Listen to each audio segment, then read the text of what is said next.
Hi guys, thanks for joining me on week 3 of my video blog. My name is Laura Howd. I'm a licensed professional counselor in Denver, Colorado, and my business is called Intra-Connections Counseling, which is all about connecting with self. So last week we talked about self-awareness, which is step 1 of phase 1 of intraconnection, which is all about going within. The reason self-awareness is step 1 is because in order to begin connecting with yourself, you must begin to understand yourself. Specifically your thoughts, feelings, tendencies, and behaviors in a given situation. And when we become more self-aware, that opens up the possibility for change. So that leads us to step 2 of going within, which is courage.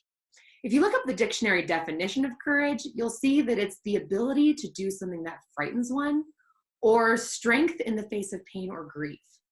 Now you might be wondering, why is courage important for me to connect with myself? Well, in order to begin feeling things like joy, creativity, connection, love, we have to risk feeling things like fear, sadness, pain, grief, rejection. To you, maybe courage looks like calling up a friend when you're having a really hard day. Maybe it means asking your boss for a raise. Or maybe courage is giving that relationship a real shot, even though you're terrified of rejection. These things are scary because the outcome is unknown. The famous researcher who I love, Brene Brown, would call this braving the wilderness.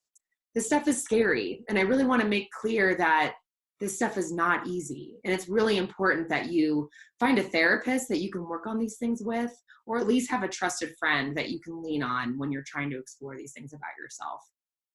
And I encourage you guys to continue intra-journaling. I introduced that last week.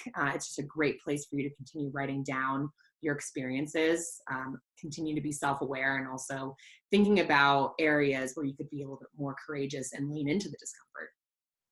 So next week, we're going to dive into step 3 of going within, which is vulnerability. And I think next week, you guys will understand how all these 3 things in going within tie together. So thank you guys so much for watching, and I look forward to seeing you next week.